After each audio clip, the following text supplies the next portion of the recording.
Taylor Swift is known for doing unexpected things in her music career. She started as a big country star but then switched to pop music. Even when she was already super successful, she tried new things, like making an indie folk album. Now, while she's at the peak of her fame, she's released a messy breakup album called The Tortured Poets Department. Within the first 24 hours of its release on April 19th, the album amassed a staggering 1.4 million album sales in the United States alone, catapulting Swift to new heights of success.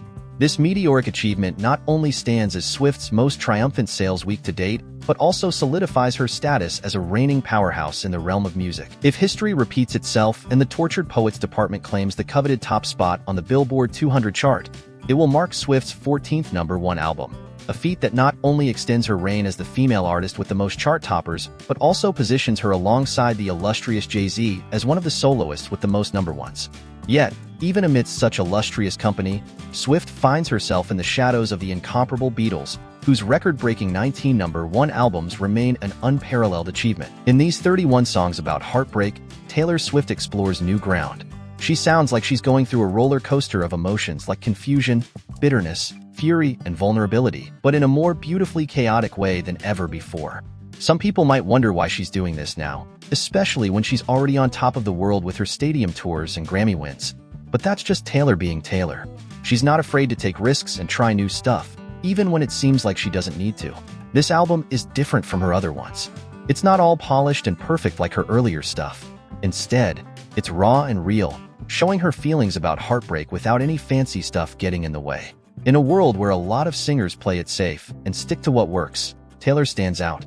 She's always pushing herself to do better and be different. The Tortured Poets Department is like her way of saying, hey, I'm not afraid to be messy and emotional. This is who I am. Take it or leave it.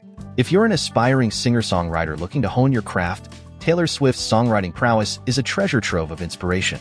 In this video, we'll dive into the top 5 songs on the album. We'll dive into the genius behind her lyrics, melodies, and storytelling techniques. From her ability to capture raw emotions to her knack for crafting unforgettable hooks, there's much to learn from Taylor's approach to songwriting. In her latest album, The Tortured Poets Department, Taylor Swift takes us on a journey through the tangled web of love and heartbreak, showing us that even the most celebrated of poets are not immune to the pains of romance. Swift, known for her prowess in capturing the essence of teenage infatuation, delves into more mature themes in this collection of songs. After emerging from a 6-year relationship, Swift cautiously navigates the treacherous waters of adult romance. Tucked within the physical album is part of a poem which she confesses, "It's the worst men that I write best."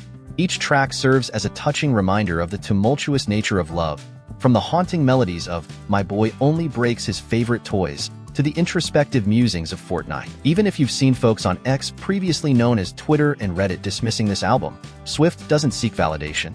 She's just wrapped up a fantastic year, with the smash hit Midnights, a wildly successful tour and concert film, and even nabbing Time's Person of the Year award. That said, approaching this album, you should aim to grasp Taylor's artistic depth, and it seems Taylor approached it with the same intention.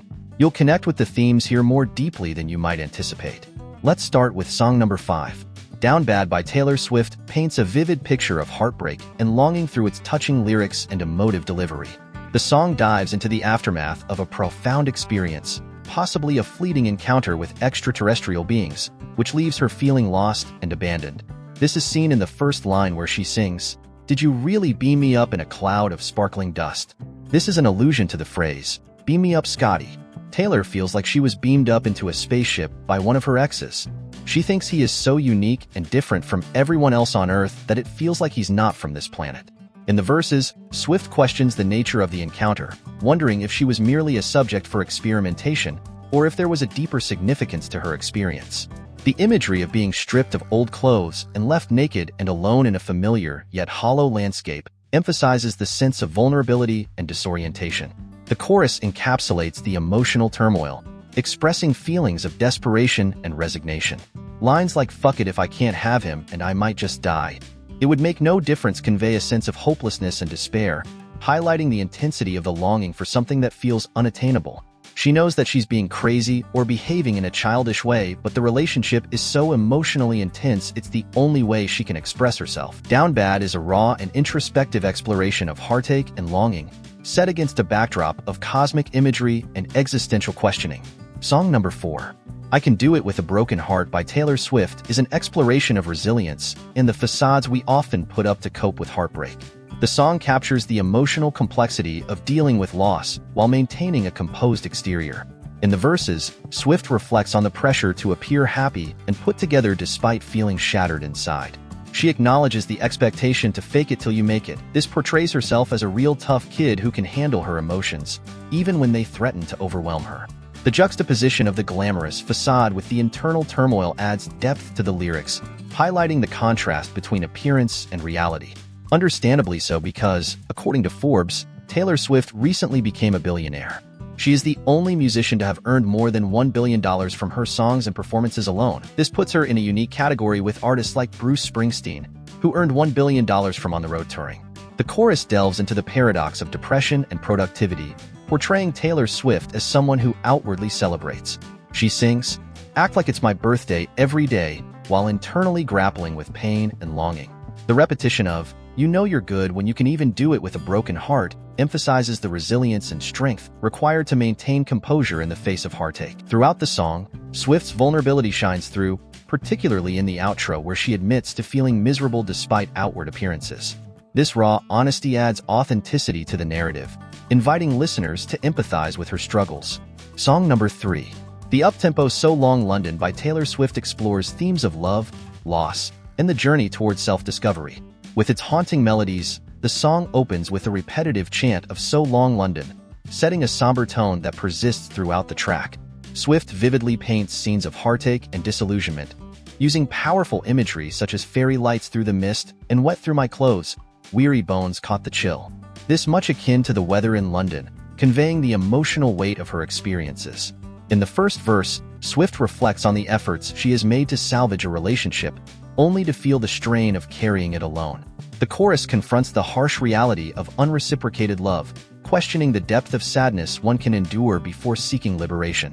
"I Kept Calm and Carried" is a reference to Keep Calm and Carry On, the pre-World War II motivational poster from the UK government.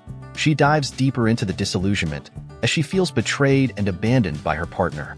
Most likely referring to one of her exes, she sees him get into a depression.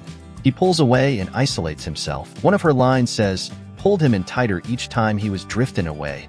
My spine split from carrying us up the hill."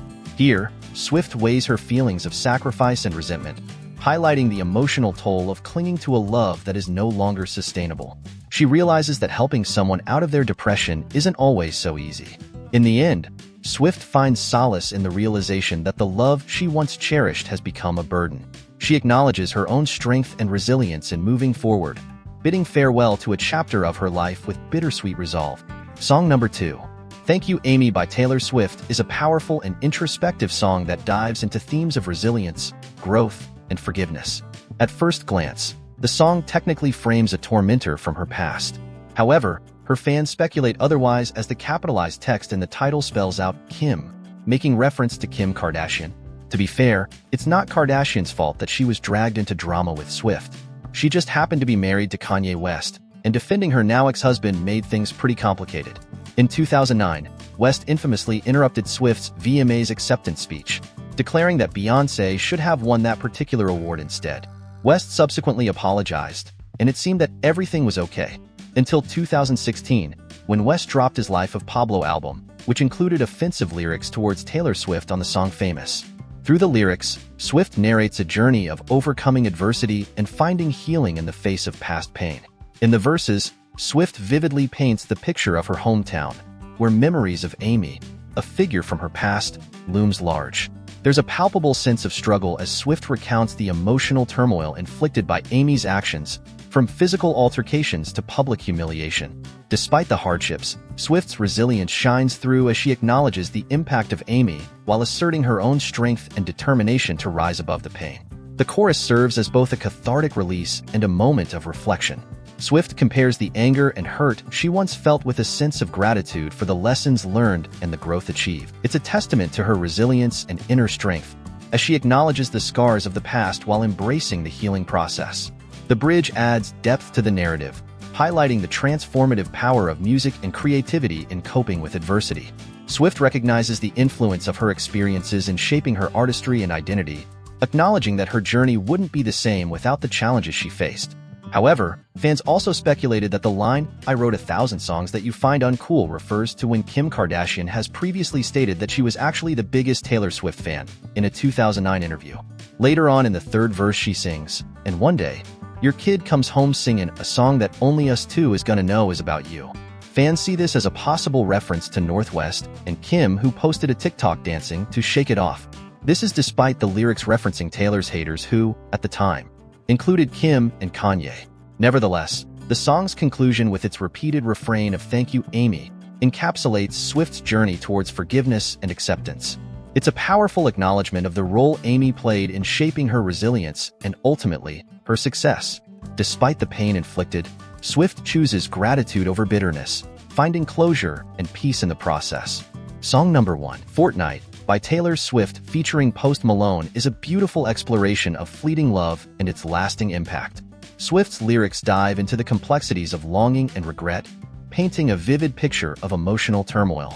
The song opens with Taylor Swift reflecting on her past, feeling forgotten and overlooked until she found solace in alcohol. Despite the pain caused by a failed relationship, she wishes her former lover well, highlighting the internal struggle of holding on to bitterness while still caring for someone. The chorus, with its repetition of "a fortnight," emphasizes the brevity of the relationship and the lingering memories that remain. Swift compares mundane interactions, like discussing the weather, with the intensity of her emotions, showcasing the contrast between the ordinary and the profound. As the song progresses, Post Malone's vocals add depth to the narrative, conveying the desperation of love that consumes despite its transience. The bridge amplifies the theme of love's destructive power, as Swift and Post Malone express the overwhelming nature of their feelings. It echoes Swift's earlier sentiments of yearning and desire. It symbolizes the desire for change and escape, yet the inability to move forward without closure. To summarize everything up, Taylor Swift's latest album, The Tortured Poets Department, isn't just another collection of songs for casual listening. It's a deep dive into Swift's psyche, a journey that fans eagerly embark on to uncover the layers of her emotions and experiences. While some may approach the album seeking connections to their own struggles, others are drawn in by the enigmatic puzzle that Swift presents of her past relationships. With Tortured Poets, she dives deep into a world inhabited by only two people, herself and her man. While the album's narrative rarely strays from these interactions, it's not about observing the world. It's about revealing the intimate details of a shared life. It invites listeners into her own world where she has loved and lost. This album feels like Swift's most personal yet, as if she's opened a direct line from her mind to the listener's soul. For those who cherish Swift's ability to blend cleverness with emotional release, Tortured Poets Department is the epitome of her artistry. It's quintessentially Taylor Swift, with its profound melancholy, rich details, and heartfelt life lessons. Thanks for watching, and see you in the next video.